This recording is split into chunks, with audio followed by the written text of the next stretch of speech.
اس کے بعد محمد سعد واحمد الدین صاحب تعزیہ ثالثہ کو دعوت دیتا ہوں کہ وہ آئیں اور اپنی تقریر پیش کریں. السلام علیکم ورحمۃ اللہ وبرکاتہ. سلام علی الذین اصطفیٰ. محترم صدر جلسہ، معزز حکم صاحبان، مشفق اساتذہ کرام اور عزیز بھائیوں، آج کے اس مبارک جلسے میں موضوع خطابت ہے عصر حاضر میں علماء دین کی ذمہ داری. وقال اللہ تعالی فی القرآن المجید: فاعوذ باللہ من الشیطان الرجیم، بسم اللہ الرحمن الرحیم، انما یخشی اللہ من عباده العلماء. وقال النبی صلی اللہ علیہ وسلم: العلماء ورثۃ الانبیاء. حضرات، علماء کی اس فضیلت سے کوئی انکار نہیں کر سکتا کہ وہ انبیاء کرام کے وارث ہیں. وہ علم کے زیور سے آراستہ ہوتے ہیں، وہ تمام لوگوں سے افضل ہوتی ہیں، وہ خدا کے محبوب بندے ہوتے ہیں، وہ علم کے ذریعے دوسروں کو حق کا راستہ دکھاتے ہیں، وہ بھٹکے ہوئے لوگوں کو اللہ کی طرف بلاتے ہیں. لاکھوں انسانوں میں سے ان کو چنا جاتا ہے اور امت محمدیہ کی ذمہ داری ان کے کاندھوں پر ڈالی جاتی ہے. ظاہر ہے کہ جس کا مرتبہ بہت عظیم ہوتا ہے اس کا کام بھی بہت عظیم ہوتا ہے. اللہ تعالیٰ نے علماء کو انبیاء کا جانشین بنا کر بھیجا ہے اور ان کو ایسے امور کا قائم کیا ہے جس سے وہ خوش ہوتا ہے اور ایسے امور سے منع کیا ہے جس سے اس کا غیر غضب بھڑکتا ہے.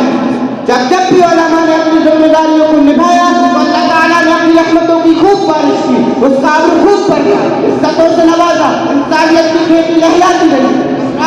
لیکن جب علماء نے اپنے مقصد کو فراموش کیا، اپنی ذمہ داریوں سے منہ موڑ لیا، اللہ تعالیٰ کے احکام کو بھلا دیا، اللہ تعالیٰ نے ان کے دامن حیات کو خاکستر کر دیا، ان کی زندگیوں سے خوشیوں کو چھین لیا اور رسوائیوں سے ان کے دامن کو بھر دیا.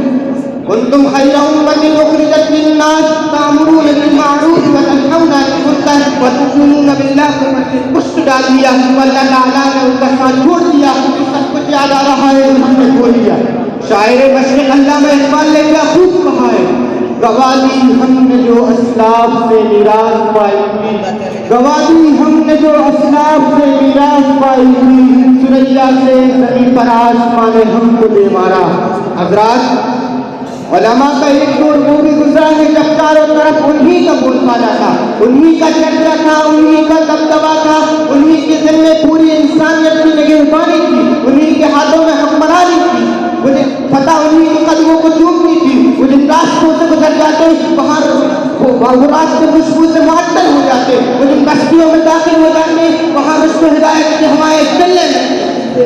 کیا لوگ پھر جو راہ وفا سے گزر گئے، کیا لوگ پھر جو راہ وفا سے گزر گئے، جی چاہتا ہے نقش قدم کا کروں. کیا یہ حقیقت نہیں ہے کہ وہ معزز تھے، ہم ذلیل و خوار ہیں، وہ صاحب اقتدار کی ہم بےبس و لاچار ہیں، وقت کے حکمراں کے تاج ان کے قدموں میں ہوتے تھے اور آج کے علماء اپنے دور کے سیاستدانوں کے قدموں میں پڑے ہیں. غرض میں کیا کہوں تجھ سے کہ وہ صحرا نشین کیا تھے، غرض میں کیا کہوں تجھ سے کہ وہ صحرا نشین کیا تھے، جہاں گیرو جہاں ڈالو جہاں مانو جہاں آرا.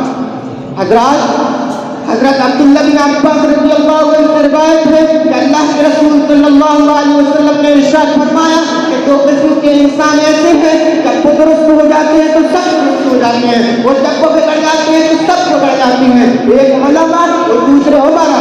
آج ضرورت اس بات کی ہے کہ علماء سمجھے کنتم خیر امت، امت کو درس دے، ادعو الی سبیل ربک بالحکمت والموعظۃ الحسنہ کے ذریعے لوگوں کے دلوں کو جامع توحید سے سرشار کریں.